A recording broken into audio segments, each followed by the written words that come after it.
Hello दोस्तों, welcome to my channel PR knowledge centre. तो आज हम करेंगे इन्वायरमेंट का सेकंड चैप्टर। फर्स्ट चैप्टर हम लोगों ने कंप्लीट कर लिया है। सेकंड चैप्टर है जैव विविधता और संबंधित मुद्दे। हर चैप्टर बहुत ही इंपॉर्टेंट है, इसको अच्छे से करिएगा, ठीक है। इसे मैं वन बाय वन सब कवर कर रही हूँ। तो जैव विविधता कहाँ से क्या होता है? यह आशय पृथ्वी पर जीवन की विविधता से है, जिसमें प्रजातियां, पारिस्थितिकी तंत्र और प्रजातियों के भीतर अनुवांशिक विशेषताओं की विविधता को शामिल किया जाता है। जैव विविधता के प्रकार हैं। जैव विविधता को निम्नलिखित 3 घटकों द्वारा जो है व्यक्त किया जाता है। एक अनुवांशिक विविधता है। ये किसी प्रजाति के अंतर्गत अनुवांशिक विशेषताओं को विविधता को संदर्भित करते हैं, जैसे होमो सैपियंस विभिन्न जाति समूह, जैसे कि चीनी, भारतीय और अफ्रीकी आदि के बारे में। और है प्रजाति विविधता। ये पारिस्थितिकी समुदाय के भीतर विविधता की माप है, जो प्रजातियों की प्रचुरता और उनके वितरण की समानता को शामिल करता है। पारिस्थितिकी विविधता है, इसके तहत किसी क्षेत्र के अंतर्गत आवासों की विविधता को व्यक्त किया जाता है, जैसे रेगिस्तान, वर्षावन, मैंग्रोव, प्रवाल भित्तियां, आर्द्रभूमि, नदी मुहाने, अल्पाइन घास के मैदान आदि। जैव विविधता की माप है स्पीसीज रिचनेस। तो प्रजाति समृद्धि किसी विशेष पारिस्थितिकी समुदाय, पारिस्थितिक तंत्र या भूभाग में उपस्थित विभिन्न प्रजातियों की संख्या की गणना प्रजाति समृद्धि कहलाती है, ठीक है। प्रजाति स्पीसीज इविडेंस क्या होता है? ये प्रजाति समरूपता के माध्यम से किसी दिए गए भूभाग में विभिन्न प्रजातियों के मध्य जंतुओं के समान और असमान वितरण का आकलन किया जाता है इसके द्वारा। प्रजाति समरूपता के अंतर्गत प्रत्येक प्रजाति की जनसंख्या में संतुलन का आकलन किया जाता है, तथा यह इंगित करता है कि कोई एक या कुछ प्रजातियां पारिस्थितिक तंत्र पर हावी हैं, या विभिन्न प्रजातियों में जंतुओं का वितरण उपेक्षित रूप से समान है। सूत्र है E=H/INS। एच है सैनन वीनर विविधता सूचकांक। एस है प्रजातियों की प्रचुरता। IN एस क्या है? प्रजातियों की प्रचुरता पर प्राकृतिक लघुवर्ती। इतना इंपॉर्टेंट नहीं है, ध्यान दीजिएगा। RH व्हिटेकर की अल्फा, बीटा और गामा विविधता। RH व्हिटेकर ने पारिस्थितिक तंत्र की आंतरिक और बाह्य विभिन्नताओं के आकलन करने के लिए जैव विविधता के 3 स्तर अल्फा, बीटा और गामा को जो है विविधता बताया। अल्फा विविधता क्या होता है? समुदाय की आंतरिक विविधता होती है। परिभाषा है अल्फा विविधता किसी विशिष्ट क्षेत्र, समुदाय या पारिस्थितिक तंत्र के भीतर प्रजाति विविधता का आकलन करती है। वहीं पर है आकलन करती है। केंद्र है स्थानीय विविधता और सांकेतक है प्रजाति की समृद्धि और प्रजाति समता।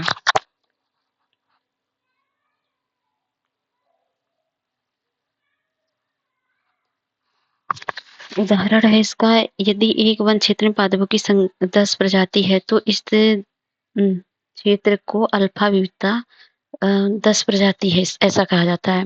बीटा क्या होता है?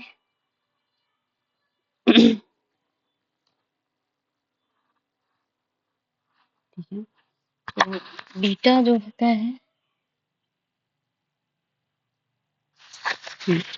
बीटा विविधता 2 पारिस्थितिक तंत्रों या समुदायों के बीच प्रजातियों की संरचना में परिवर्तन का आकलन करती है। आवासों पर पारिस्थितिक तंत्र प्रजाति विविधता की तुलना, जैसे बीटा है S1 और S2 - C। S1 है प्रथम समुदाय की प्रजातियां और S2 है द्वितीय समुदाय की प्रजातियां। C है दोनों समुदाय के बीच सम्मिलित प्रजातियां। और उदाहरण है, मान लो 1 है, A है 10 प्रजातियां और जो है B है 15 प्रजातियां और 5 प्रजातियां उभयनिष्ठ हैं जो कॉमन है, तो इसको माइनस करके आप निकालेंगे। गामा विविधता क्या है? क्षेत्रीय विविधता है। गामा विविधता एक बड़े भौगोलिक क्षेत्र में विभिन्न पारिस्थितिकियों तंत्रों को शामिल करते हुए समग्र प्रजाति विविधता का आकलन करती है। केंद्र है सभी पारिस्थितिक तंत्रों की सम्मिलित विविधता। उदाहरण 3 प्रमुख पारिस्थितिक तंत्र, जैसे वन, चारागाह, आर्द्रभूमि वाला भौगोलिक क्षेत्र। जैसे वन में 10 प्रजाति है, चारागाह में 12, आर्द्रभूमि में 8 प्रजातियां हैं। कुल विशिष्ट प्रजातियां हो जाएंगी टोटल जोड़ के 25। गामा विविधता है, इसमें 25 प्रजातियां। प्रजातिकरण क्या है? प्रजातिकरण वह प्रक्रिया है जिसके द्वारा समय के साथ एक ही पूर्ववर्ती प्रजाति से नवीन प्रजातियां उत्पन्न होती हैं। प्रजातियों के विकास के कई प्रकार हैं। यह सभी प्रजनन पृथक्करण के विभिन्न तंत्रों द्वारा संचालित होते हैं। ये है टाइप्स ऑफ स्पेसिमेन। तो एलोपैट्रिक स्पेसिएशन मतलब भौगोलिक प्रजातिकरण क्या है? भौतिक बाधाओं जैसे पहाड़, नदियां माध्यम से भौगोलिक पृथक्करण होता है, जैसे डार्विन फिंच। गैलापागोस द्वीप समूह में भौगोलिक पृथक्करण। प्रमुख विशेषताएं हैं उत्परिवर्तन, आनुवंशिक बहाव, प्राकृतिक चयन के कारण आनुवंशिक विचरण। और सममित प्रजातिकरण है भौगोलिक पृथक्करण के बिना प्राय बहुगुणिता, आवास विभेदन या विघटनकारी चयन के माध्यम से घटित होना। इसमें एप्पल मैगॉट फ्लाई एक ही क्षेत्र में विभिन्न पोषक पादपों पर विशेषज्ञता प्राप्त करने के लिए विकसित हुआ है। एग्जाम्पल है ये। नई प्रजातियां एक ही भौगोलिक क्षेत्र के भीतर उत्पन्न होती हैं, इसकी विशेषता है। पैरापैट्रिक प्रजातियां क्या होती हैं? भौगोलिक ढाल के अनुरूप आबादी के बीच में सीमित जीन प्रवाह होता है। एंसाटिना है, सैलामेंडर्स है, ऐसी रिंग प्रजातियां जहां आसपास की जनसंख्या आपस में प्रजनन करती है लेकिन दूर की नहीं। इसका विशेषता है भौतिक निकटता के बावजूद अनुवांशिक अंतर में बढ़ता। और ये है पेरिपैट्रिक स्पेसिएशन, किसी प्रजाति के क्षेत्र की परिधि पर स्थित छोटी पृथक आबादियां नई प्रजाति में विकसित होती हैं। जैसे कि एलोलिस मछलियां, कैरेबियन द्वीप समूह की आबादी। विशेषता है छोटी संस्थापक आबादी में तीव्र विकास और अनुवांशिक बहाव। अनुकूली विकिरण क्या है? विभिन्न पारिस्थितिकी स्थलों का दोहन करने के लिए कई प्रजातियों में तेजी से विविधीकरण। गैलापागोस फिंच विभिन्न खाद्य संसाधनों का उपभोग करने के लिए विभिन्न चोंच आकृतियों के साथ विविधतापूर्ण। एकल पूर्ववर्ती प्रजाति से अनेक प्रजातियां उत्पन्न होती हैं और उनका विविध आवासों हेतु अनुकूलन होता है। ये छोटा फिंच है, मध्यम फिंच है, ये बड़ा फिंच है। ये फर्नांडीना का है, सैंटियागो का है, इसाबेल है और सांता क्रूज फ्लोरिना, सैन कस्टोस एस्पालोनो। ये डार्विन फिंच के बीच एलोपैट्रिक प्रजातियां हैं।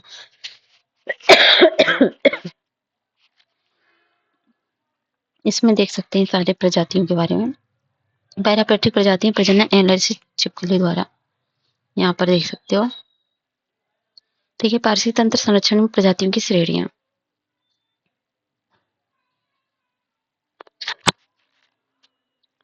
और ये है पारिस्थितिक तंत्र संरक्षण में प्रजातियों की श्रेणियां। पारिस्थितिक तंत्र का संरक्षण विभिन्न प्रजातियों की विशेष भूमिकाओं पर निर्भर करता है। भारत में विद्यमान पारिस्थितिक तंत्र की प्रमुख श्रेणियां उदाहरणों के साथ निम्नलिखित दी गई हैं, जो उनके पारिस्थितिक महत्व और भौगोलिक स्थलों पर प्रकाश डालती हैं। कीस्टोन प्रजातियां। प्रत्येक पारिस्थितिक तंत्र में कुछ ऐसी प्रजातियां होती हैं जो उस प्रणाली में उपस्थित अन्य प्रजातियों के अस्तित्व के लिए महत्वपूर्ण होती हैं। मुख्य प्रजातियों में कोई विशाल शिकारी या कोई साधारण पौधा हो सकता है, लेकिन उनका महत्व यह है कि उनके बिना पारिस्थितिक तंत्र में जीवित नहीं रह सकता। उदाहरण के लिए एशियाई शेर, यह गुजरात के गिर वन में पाया जाता है, जो शाकाहारी आबादी को नियंत्रित करता है तथा वनस्पति की स्थिरता सुनिश्चित करता है। सोन कुत्ता या ढोल, यह पश्चिमी और पूर्वी घाटों में पाया जाता है, पारिस्थितिकी स्थिरता बनाए रखने के लिए शिकार के माध्यम से आबादी नियंत्रित करता है। फिडरर केकड़ा, यह सुंदरवन पूर्वी तट के मैंग्रोव वनों में पाया जाता है। ये तलछट के वायु संचारित करता है तथा पोषक चक्र में सहायता करता है। बीवर क्या होता है? बीवर उन विशेष पशुओं में से एक है जो अपने आवासों को बदलते रहते हैं। बीवर बुनी हुई लकड़ियों, नरकटों, शाखाओं और पादपों से जलरोधी बांध बनाते हैं और जो मृदा एवं चट्टानों की एक साथ बंधे हुए होते हैं। ये बांध धीमी गति से बहने वाले तालाब बनाते हैं जो धारा के कटाव को कम करते हैं। छोटी मछलियों तथा अन्य जल जंतुओं के लिए बिल्कुल नया आवास प्रदान करते हैं। यह उत्तरी अमेरिका में कीस्टोन प्रजाति है। अन्य महत्वपूर्ण उदाहरण में देखेंगे तो शार्क, मधुमक्खी, मैंग्रोव आदि है। संकेतक प्रजातियां क्या है? प्रजातियां पारिस्थितिक तंत्र के समग्र स्वास्थ्य को प्रतिबिंबित करती हैं और पर्यावरणीय परिवर्तन के प्रारंभिक चेतावनी समेत के रूप में कार्य करती हैं। मेढक और उभयचर हैं। ये भारत के अधिकांश अर्धभूमियों जंगलों में समान रूप से पाए जाते हैं तथा जल की गुणवत्ता एवं आवास परिवर्तनों के लिए प्रति संवेदनशील होते हैं। महासीर मछली है। यह हिमालय पश्चिम घाट की नदियों में पाई जाती है, जो मीठे पानी के पारिस्थितिकी तंत्र के स्वास्थ्य संकेतक के रूप में कार्य करती है। प्रवाल भित्ति है। मन्नार की खाड़ी, लक्षद्वीप के स्थित ये समुद्री पारिस्थितिक तंत्र के स्वास्थ्य का संकेत देती है। इंडेमिक स्पीसीज है।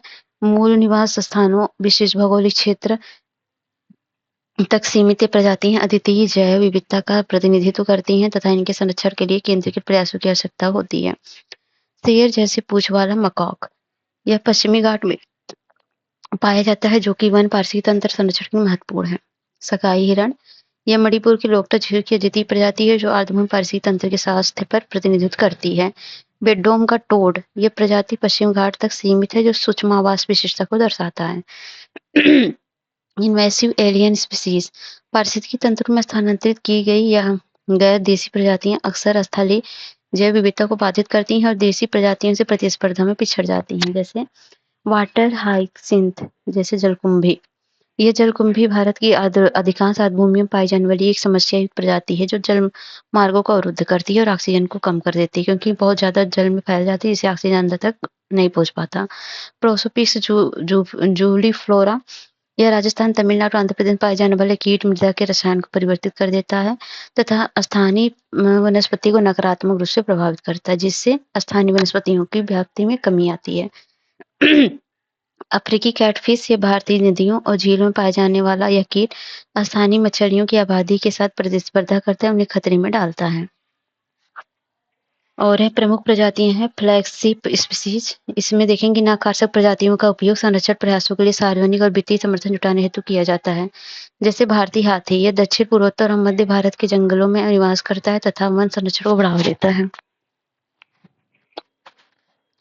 ग्रेट इंडियन बस्टर्ड, यह राजस्थान, गुजरात में पाए जाने वाला यह 25 शुष्क घास के मैदानों के संरक्षण को बढ़ावा देता है। ग्रेट इंडियन बस्टर्ड वर्ष 2020 में गांधीनगर में आयोजित CMS COP13 का शुभंकर था।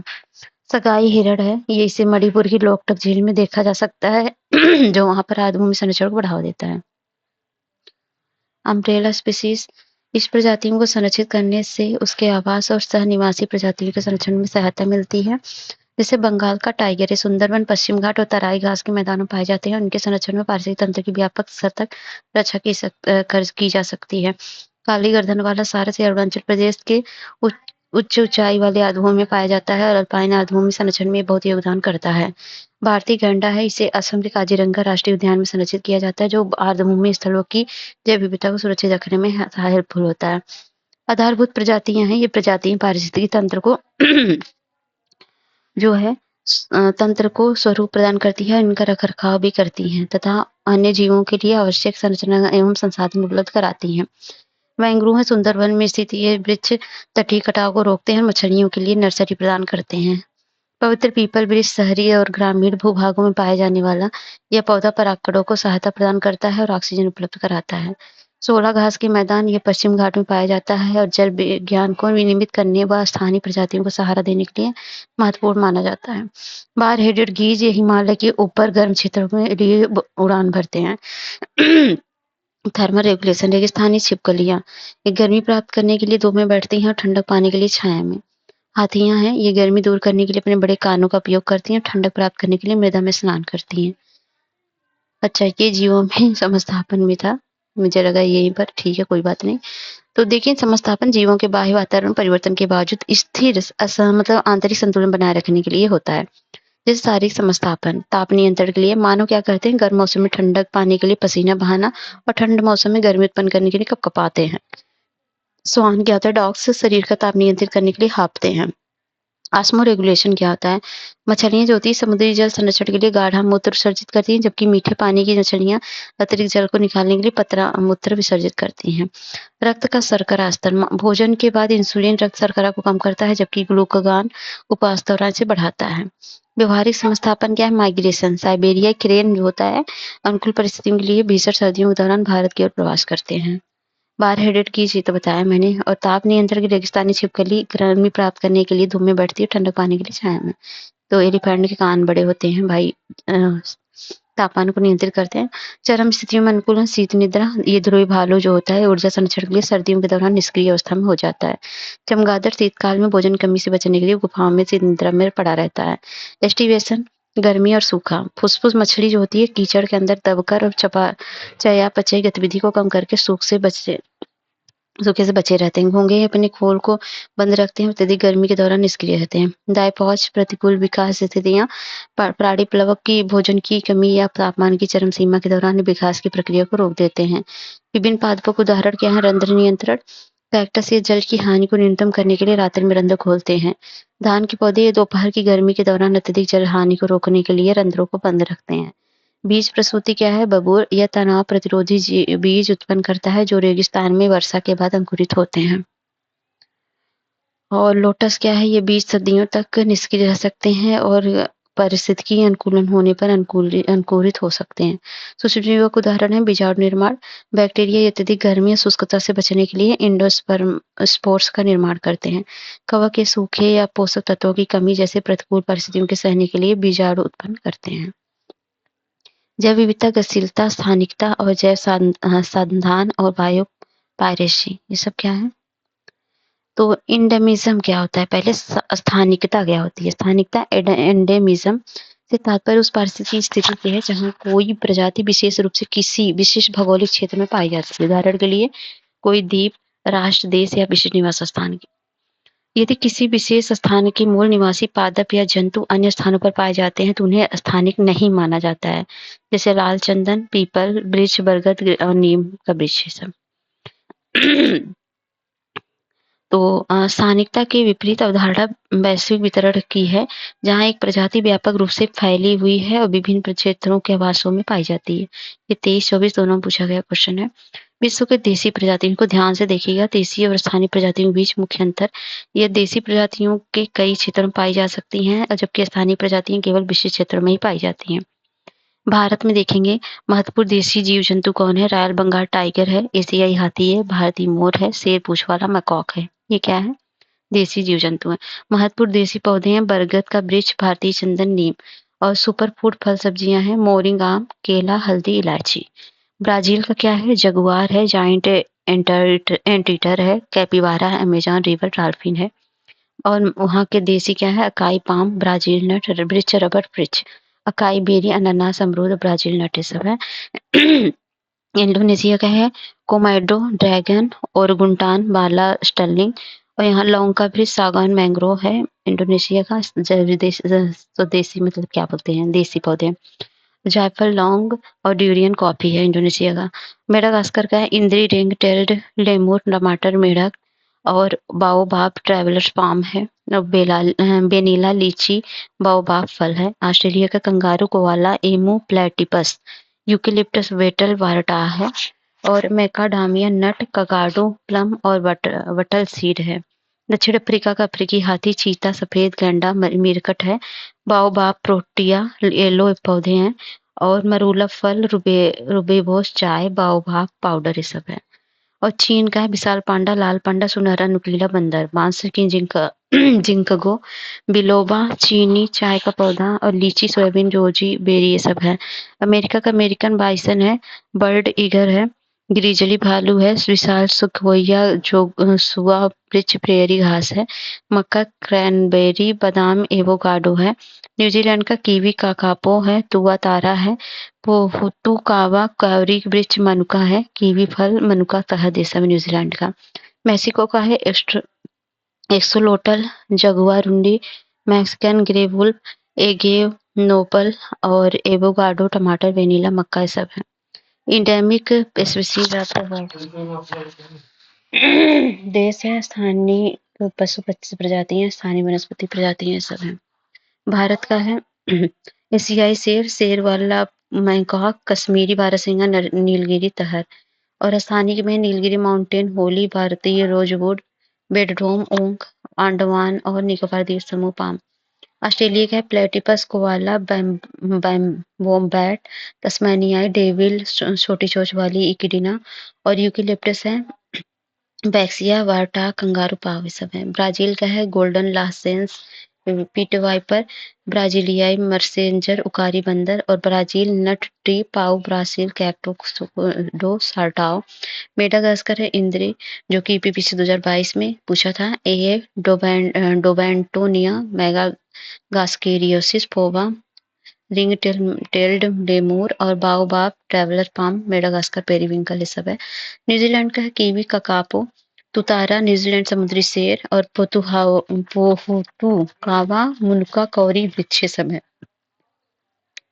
दक्षिण अफ्रीका का है Cape mountain zebra, bontebok, dung beetle, golden mole और प्रोटिया सिल्वर ट्री साइकैड। चीन का है विशाल पांडा, चीनी मगरमच्छ, सुनहरा नुकीला बंदर, तिब्बती मृग, चीनी जिनसेंग, चीनी यू, वुलिंग माउंटेन ककड़ी ये सब है।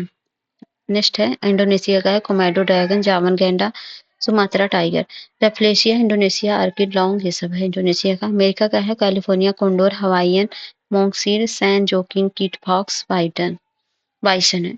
और जो सुबह वृक्ष विशाल सिकोइया, कैलिफोर्निया पोपी और सगुआरो कैक्टस है। जैव संधान देखते हैं।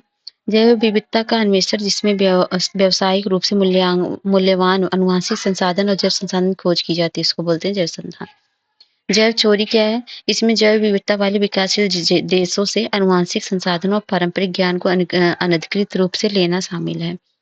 जैव विविधता वितरण प्रतिरूप क्या है? अक्षांशीय ढाल, ये यूपीएससी 2011 में पूछा था। अक्षांशीय ढाल मतलब समशीतोष्ण या ध्रुवीय क्षेत्रों की तुलना में उष्णकटिबंधीय क्षेत्रों में जैव विविधता अधिक समृद्ध होती है। जैसे भूमध्य रेखा के पास स्थित अमेज़न वर्षावनों में लाखों प्रजातियां पाई जाती है। इसे पृथ्वी पर सर्वाधिक जैव विविधता वाले पारिस्थितिक तंत्र में से एक बनाता है। तुंगी ढाल क्या ऊंचाई बढ़ने के साथ जैव विविधता में आमतौर में कमी आती है, क्योंकि अधिक ऊंचाई पर पर्यावरणीय पारिस्थितिकी अधिक कठोर हो जाता है। जैसे हिमालय के निचले क्षेत्रों की विविध वनस्पतियां और जीव जंतुओं के साथ घने जंगल हैं, जबकि ऊंचाई वाले क्षेत्रों में वनस्पति विरल है एवं हिम तेंदुए याक जैसी प्रजातियां कम है। भारत की जैव विविधता है सघन विविधता वाला देश। भारत को एक सघन विविधता वाले देश के रूप में वर्गीकृत किया गया है, जिसकी विशेषता उसके असाधारण रूप से समृद्ध जैव विविधता से है।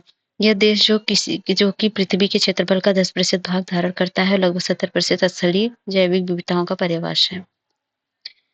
नेक्स्ट है संयुक्त राष्ट्र द्वारा चिन्हित सघन विविधता वाले देश। संयुक्त राष्ट्र पर्यावरण कार्यक्रम के विश्व संरक्षण निगरानी केंद्र के अनुसार भारत, ऑस्ट्रेलिया, ब्राजील, चीन और अन्य के साथ 17 अत्यधिक विविधता वाले देशों में से एक है। जैव विविधता सांख्यिकी भारत में 24.62% क्षेत्र और वन और वृक्षों में आच्छादित है। वैश्विक भूमि के क्षेत्र के केवल 2.4% भाग धारण करने के बावजूद भारत में लगभग 7 से 8% जज प्रजातियां पाई जाती हैं, जबकि यहाँ लगभग 18% मानव आबादी निवास करती है। जैव विविधता भौगोलिक विविधता क्या है? भारत 2 क्षेत्रों, 5 बायोम, 10 जैव भौगोलिक क्षेत्रों और 25 जैव भौगोलिक प्रांतों का प्रतिनिधित्व करता है। यह पशुओं की 91,000 प्रजातियों और पादपों की 45,000 प्रजातियों का आवास है। स्थानिकता है यहाँ की उल्लेखनीय विशेषताएं उच्च स्थानिकता है, जिसमें 12.6% स्तनधारी, 4.5% पक्षी और 45.8% सरीसृप और 55.8% उभयचर तथा 33% भारतीय पौधे क्षेत्र के स्थानिक है। जैव भौगोलिक क्षेत्र ये बड़े स्थानिक क्षेत्र होते हैं जहाँ पारिस्थितिक तंत्र साधारण स्तर पर समान जीव या जैविक समुदाय प्रदर्शित करते हैं। और हिमालयी क्षेत्र क्या होते हैं? इस भूभाग को पैलियो आर्कटिक क्षेत्र द्वारा दर्शाया जाता है। हिमालय वर्तमान प्रजातियों की विविधता में बहुत समृद्ध है, क्योंकि यह विभिन्न जैव भौगोलिक क्षेत्रों के संगम है। यूपीएससी 2011 में पूछा था। क्षेत्र उपमहाद्वीप में मलायन क्षेत्र द्वारा प्रदर्शित किया जाता है। बायोम विशिष्ट जलवायु पैटर्न वाले क्षेत्रों में पादपों और पशुओं के मुख्य समूह पशुओं, वनस्पतियों, मृदा के मध्य संबंध को दर्शाते हैं। 5 उल्लेखनीय भारतीय बायोम: उष्णकटिबंधीय आर्द्र वन, उष्णकटिबंधीय पर्वतीय वन, गर्म रेगिस्तान, आर्द्र रेगिस्तान, शंकुधारी वन और अल्पाइन घास के मैदान। जैव भौगोलिक प्रांत में पारिस्थितिक तंत्र तथा जैविक क्षेत्रों के उपविभागों को दर्शाते हैं। भारत 25 जैव भौगोलिक प्रांतों में विभाजित है। जैव भूगोल इसके माध्यम से पादप और पशुओं के भौगोलिक वितरण का अध्ययन किया जाता है। भारत में 10 जैव भौगोलिक क्षेत्र हैं। ट्रांस हिमालय, हिमालय, भारतीय रेगिस्तान, अरशोक क्षेत्र, पश्चिमी घाट, दक्कन प्रायद्वीप, गंगा मैदान व तट, पूर्वोत्तर भारत और भारतीय द्वीपीय भूभाग। यूपीएससी 2010 में पूछा था। जैव विविधता हॉटस्पॉट। तो प्रवर्तक जैव विविधता हॉटस्पॉट प्रवर्तक के रूप में ब्रिटिश जीव विज्ञानी नॉर्मन मायर्स को जाना जाता है। इसे कंजर्वेशन इंटरनेशनल द्वारा अपनाया गया। अंतरराष्ट्रीय हॉटस्पॉट के लिए संरक्षण मानदंड, ये सब 2011 में पूछा था।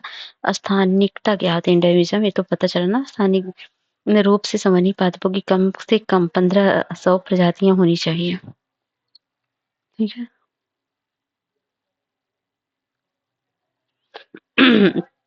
विश्व की कुल प्रजातियों का 0.5%। खतरे की आशंका क्षेत्र में अपने मूल प्राकृतिक वनस्पति के कम से कम 70% हिस्सा खो दिया हो, यानी केवल 30% या उससे कम प्राकृतिक आवरण देश होना चाहिए। हॉटस्पॉट की संख्या क्या? प्रारंभ में 1999 में 25 हॉटस्पॉट की पहचान की गई थी। वर्तमान में 36 हॉटस्पॉट पृथ्वी की भूमि का क्षेत्र में 2.5 भाग में मौजूद है। महत्व है, ये हॉटस्पॉट विश्व की आधी से अधिक वनस्पति प्रजातियों, स्थानिक प्रजातियों के रूप में तथा लगभग 43% पक्षी, स्तनपायी, सरीसृप और उभयचर प्रजातियों को स्थानिक प्रजाति के रूप में समर्थन प्रदान करते हैं। भारत में जैव विविधता हॉटस्पॉट 2010 से पूछा गया है। भारत में 4 जैव विविधता हॉटस्पॉट चिन्हित किए गए हैं। हिमालय है, इसमें भारतीय हिमालयी क्षेत्र, पड़ोसी देश शामिल हैं। भारत बर्मा है, पूर्वोत्तर भारत, अंडमान द्वीप समूह और कई दक्षिण पूर्व एशियाई देश शामिल हैं। और है सुंडालैंड, इसमें निकोबार द्वीप समूह, इंडोनेशिया, मलेशिया, सिंगापुर, ब्रुनई और फिलीपींस शामिल है। और है पश्चिमी घाट श्रीलंका का, इसमें गुजरात के तमिलनाडु, श्रीलंका तथा विशाल क्षेत्र शामिल है। होप स्पॉट, यह समुद्री संरक्षित क्षेत्र होते हैं जिन्हें वन्यजीव और महत्वपूर्ण जलगत आवासों के कारण विशेष संरक्षण की आवश्यकता होती है। पहल है मिशन ब्लू, और IUCN द्वारा प्रयुक्त प्रयास है। भारत की होप स्पॉट्स इसके अंतर्गत लक्षद्वीप, अंडमान निकोबार द्वीप समूह को सम्मिलित किया गया है। जैव विविधता की हानि को देखेंगे तो IUCN रेड लिस्ट सॉरी 2014 है। इसके अंतर्गत विलुप्त प्रजातियों को इंगित किया जाता है। पिछले 500 वर्षों में 784 प्रजातियों के विलुप्त होने का दस्तावेजीकरण किया गया है। उदाहरण के लिए प्रवासी कबूतर, स्टेलर की समुद्री गाय और 3 बाघ उपप्रजातियां आदि इसमें शामिल हैं। सामूहिक विलुप्ति क्या है? 3 अरब से अधिक वर्षों में सामूहिक विलुप्ति की 5 घटनाएं दर्ज की गई। वर्तमान में चल रही 6वीं विलुप्ति अनुमान है कि यह मानव पूर्व काल की तुलना में 100 से 1000 गुना अधिक तीव्र है। जैव विविधता और पारिस्थितिकी तंत्र संकट प्रमुख रिपोर्ट और निष्कर्ष। रिपोर्ट्स है IPBES की जैव विविधता और पारिस्थितिकी तंत्र सेवाओं पर वैश्विक मूल्यांकन रिपोर्ट 2019। मुख्य निष्कर्ष है मानवीय गतिविधियों के कारण लगभग आधे प्राकृतिक वनस्पति की तंत्र लुप्त हो गए हैं और प्रभाव है भूमि क्षरण, कृषि विस्तार, समुद्र तल से वृद्धि, ग्रीन हाउस गैस का उत्सर्जन, प्लास्टिक प्रदूषण, तटीय आवास के नुकसान के कारण 100 से 300 मिलियन लोग खतरे में हैं। लिविंग प्लैनेट रिपोर्ट 2024 में WWF की द्विवार्षिक रिपोर्ट बताती है कि पिछले 5 वर्षों में वैश्विक वन्यजीव आबादी में 73% की गिरावट आई है। लैटिन अमेरिका के कैरिबियन में सर्वाधिक गिरावट 95% दर्ज की गई है। वहीं अफ्रीका में 76%, एशिया प्रशांत में 60% और स्वच्छ जल की प्रजातियों में 85% की कमी आई है।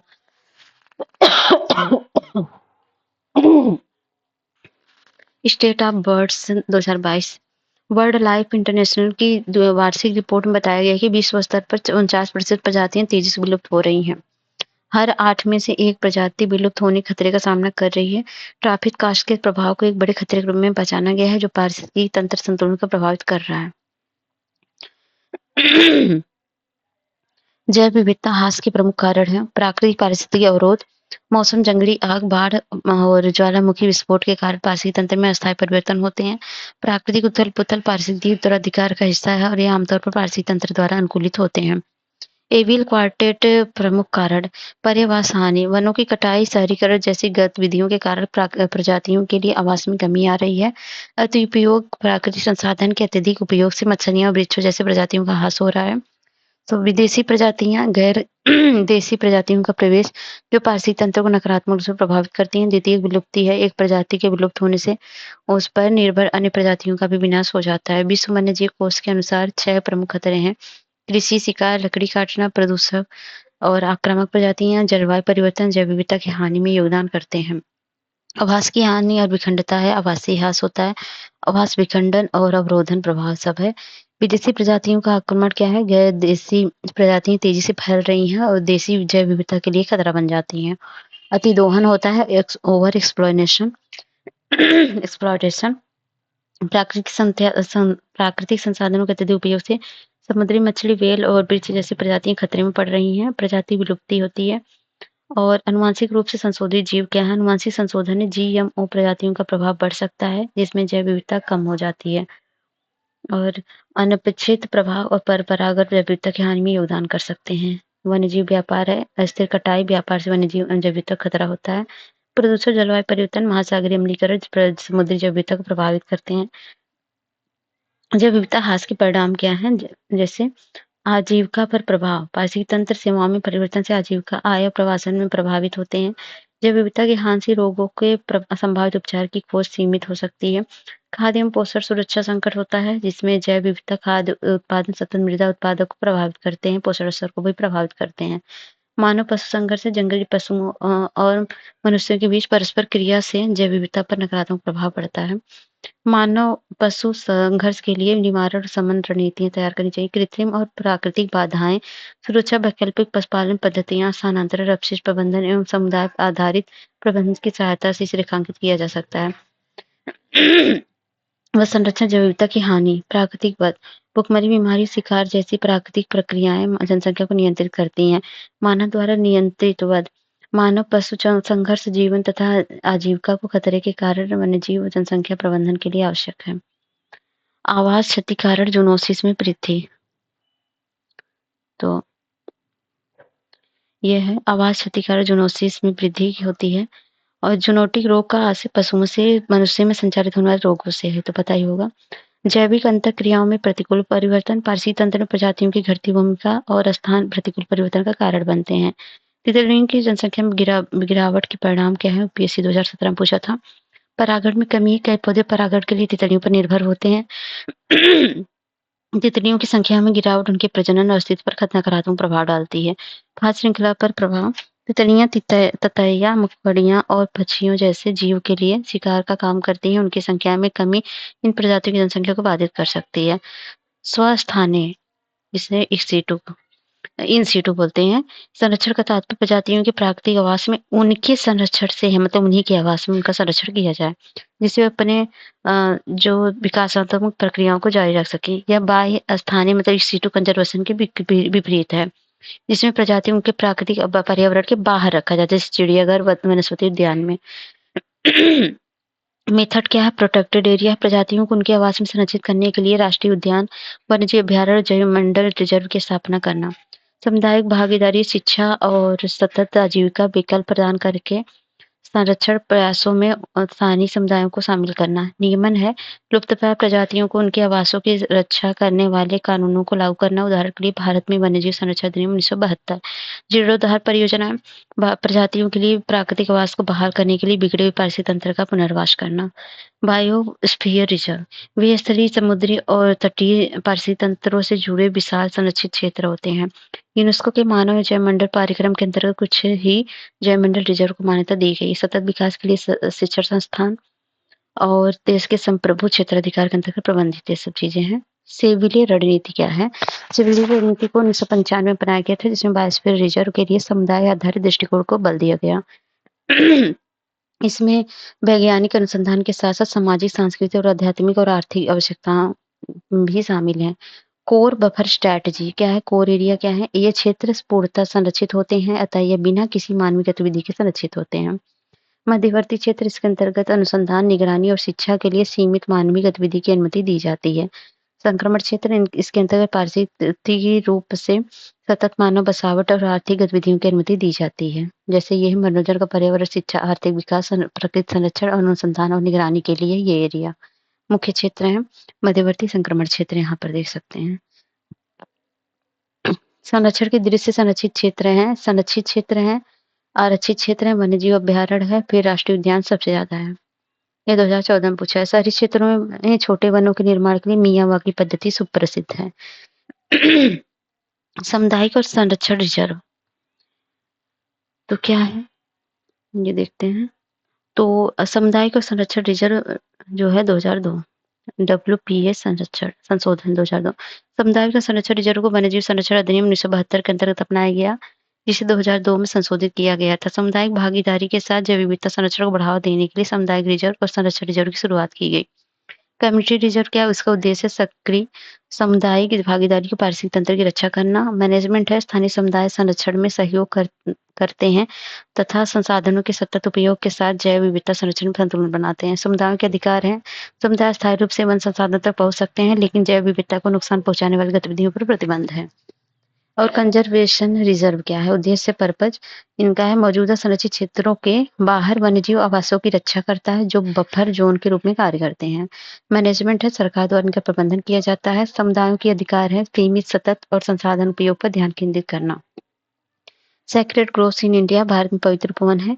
तो ऐसे वन क्षेत्र जिन्हें स्थानीय समुदाय द्वारा धार्मिक या आध्यात्मिक महत्व के कारण संरक्षित किया जाता है, उन्हें बोलते हैं पवित्र उपवन।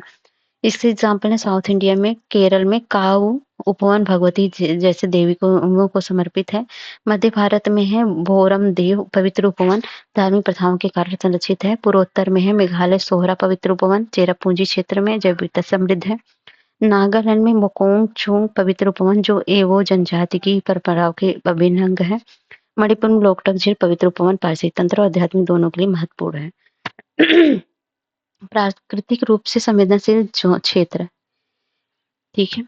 इकोनॉमिक स्पेशल जोन्स है। पर्पज है, पर्यावरण मंत्रालय द्वारा सूचित वनों की कमी और मानव पशु संघर्ष को न्यूनतम करने के लिए राष्ट्रीय उद्यानों एवं वन्यजीव अभ्यारण्यों के चारों ओर बफर के रूप में कार्य करते हैं। तो विशेषताएं हैं, राष्ट्रीय वन्यजीव कार्य योजना द्वारा संरक्षित क्षेत्रों में 10 किलोमीटर के भीतर क्षेत्रों के लिए अनिवार्य है। हालांकि इसके तहत अतिरिक्त पारिस्थितिकी रूप से महत्वपूर्ण गलियारे भी नामित किए जाते हैं। सर्वोच्च न्यायालय द्वारा निर्देश, संरक्षित क्षेत्रों के चारों ओर न्यूनतम 1 किलोमीटर पर्यावरण संवेदनशील क्षेत्र अनिवार्य है। कोर और बफर मॉडल, संरक्षण के लिए इस मॉडल का अनुसरण किया जाता है। कानूनी ढांचा है अधिनियम 1986 द्वारा शासित जो संवेदनशील क्षेत्रों में गतिविधियों के विनियमन के लिए अनुमति प्रदान करता है। तो निषिद्ध क्या है? वाणिज्यिक खनन, प्रदूषणकारी उद्योग, जल विद्युत परियोजना या हवाई पर्यटन। विनियमित है वृक्ष कटाई, कृषि, जल उपयोग, होटल। अनुमति है स्थानीय कृषि, जैविक खेती, वर्षा जल संचयन, नवीकरण ऊर्जा। 2014 में पूछा गया क्वेश्चन है। पश्चिमी और पूर्वी घाट संरक्षण यूपीएससी 2016 में पूछा था। पश्चिमी घाट 6 राज्यों में फैला हुआ है। ये उच्च प्रजाति स्थानिकता को दर्शाता है। इसे यूनेस्को विश्व धरोहर स्थल के रूप में मान्यता प्राप्त है। और माधव घाट की समिति देखेंगे, पश्चिम घाट के संरक्षण के लिए कड़े उपायों की सिफारिश की गई थी, लेकिन कस्तूरी नंगर समिति ने इसके कुछ प्रस्ताव कमजोर किया था। कस्तूरी नंगर ने नेतृत्व वाले पैनल की सिफारिश में 37% क्षेत्र को गौड़गिल आयोग द्वारा 64% की तुलना में पारिस्थितिकी संवेदनशील घोषित किया। पर्यावरण वन मंत्रालय द्वारा अक्टूबर 2018 में जारी सूचना का उद्देश्य लगभग 57,000 किलोमीटर क्षेत्र को पारिस्थितिक रूप से संवेदनशील क्षेत्र घोषित करके पश्चिमी घाट को संरक्षण प्रदान करता था। बाह्य स्थान इस एक सीटो कंजर्वेशन क्या होता है?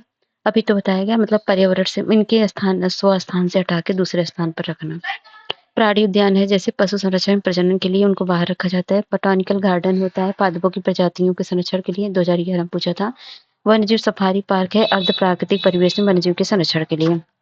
और सीड बैंक भी है, पादपों के बीजों को रखा जाता है इसमें। बाह्य स्थानीय संरक्षण की उन्नत तकनीकें क्या है? Cryo preservation. इसमें संकरित प्रजातियों के युग्म जैसे उनके शिखराणु अंडाणु को बहुत कम तापमान पर संरक्षित किया जाता है। और इन विट्रो फर्टिलाइजेशन में संरक्षण उद्देश्य के लिए संतान उत्पन्न करने हेतु अंडों को प्रयोगशाला में विशेषित किया जाता है। टिश्यू कल्चर, आनुवंशिक रूप से समान पौधे उत्पन्न करने के लिए ऊतक संवर्धन किया जाता है। जैव विविधता को संरक्षित करने के लिए भारत की पहल क्या है? तो आक्रामक प्रजातियों की जांच के लिए संगरोधी क्वारंटीन केंद्र है। प्रमुख प्रवेश बिंदुओं को पादप संगरोधी केंद्र, पादप संरक्षण और संगरोध भंडार निदेशालय के समन्वय केंद्रीय प्रत्यक्ष एवं सीमा शुल्क बोर्ड के अधीन है। नेक्स्ट है राष्ट्रीय जैव विविधता प्राधिकरण, एनबीए, नेशनल बायोडायवर्सिटी जो है ये है यूपीएससी 2012 में पूछा था। स्थापना है 2003 में, जैव विविधता अधिनियम 2002 के तहत की गई थी। मुख्यालय है चेन्नई, तमिलनाडु में। इसका उद्देश्य है भारत के जैविक संसाधनों तक पहुंच को विनियमित करना। इसके साथ ही संसाधनों के उपयोग से होने वाले लाभों का निष्पक्ष और न्यायसंगत बंटवारा सुनिश्चित करना। प्रमुख क्या है? जैव चोरी, बायो पायरेसी और आंशिक संसाधनों के अनधिकृत उपयोग को रोकना।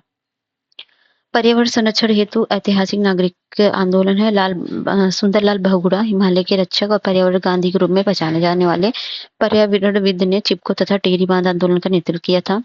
वर्ष 1973 में शुरू हुए चिपको आंदोलन में वनों की कटाई को रोकने के लिए वृक्षों को गले लगाना शामिल है। इसके परिणामस्वरूप जन संवेदनशील नीतियां बनाई गई। कर्नाटक में अपिको आंदोलन 1983 द्वारा टिहरी बांध के विरुद्ध शुरू किया गया था। और चिपको आंदोलन में महिलाओं ने महत्वपूर्ण भूमिका निभाई। इसमें रेनी गांव की गौरा देवी महत्वपूर्ण है, उत्तराखंड की। सुंदरलाल बहुगुणा के प्रयासों से परिणामस्वरूप 1980 में तत्कालीन प्रधानमंत्री श्रीमती इंदिरा गांधी के साथ उनकी एक वार्ता हुई, जिसके बाद हरे वृक्षों काटने पर 15 साल के प्रतिबंध लगा दिया गया। जैव विविधता संरक्षण के लिए वैश्विक पहल और रूपरेखा। जैव विविधता पर अभिसमय सीबीडी 1992 में स्थापित कानूनी रूप से बाध्यकारी बहुपक्षीय संधि है, जो रियो डी जेनेरियो में पृथ्वी शिखर सम्मेलन के दौरान में अस्तित्व आई थी। इसके महत्वपूर्ण 3 लक्ष्यों के सतत विकास लक्ष्य प्राप्त करने के लक्ष्य थे। जैव विविधता का संरक्षण, इसके घटकों का सतत उपयोग, अनुवांशिक संसाधनों से उत्पन्न लाभों का उचित आवंटन।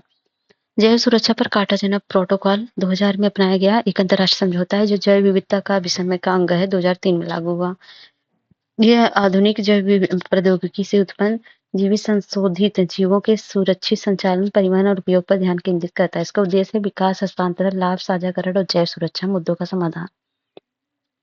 नगोया प्रोटोकॉल तो वर्ष 2010 में अपनाया गया समझौता जैव विविधता का समय एक पूरक समझौता है। अनुवांशिक संसाधनों तक पहुंच और उनके उपयोग से उत्पन्न लाभों के निष्पक्ष एवं न्यायसंगत बंटवारे का ध्यान केंद्रित करता है।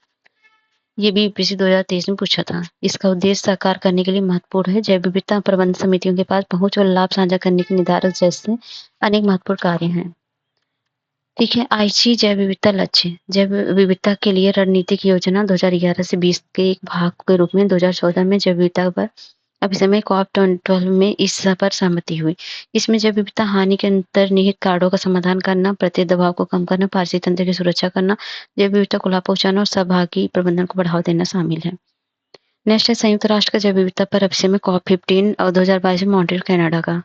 कुनमिंग मॉन्ट्रियल वैश्विक जैव विविधता फ्रेमवर्क 2020 के बाद वैश्विक जैव फ्रेमवर्क को विविधता फ्रेमवर्क अपनाया गया। इसके तहत 2050 तक के लिए जाने वाले 4 वैश्विक लक्ष्य निर्धारित किए गए, जिसमें विलुप्त होने की देरी को कम करना, जैव विविधता का सतत उपयोग, उचित लाभ साझाकरण और जैव विविधता वितंत्र को कम करना है। ग्लोबल एनवायरनमेंट फैसिलिटी के तहत नया ग्लोबल बायोडायवर्सिटी फ्रेमवर्क फंड स्थापित किया जाएगा। इसका लक्ष्य 2030 तक सालाना कम से कम $200 बिलियन अमेरिकी डॉलर जुटाना है। COP15 भारत की मांगे हैं विकासशील देशों की सहायता के लिए एक समर्पित कोष की तत्काल आवश्यकता।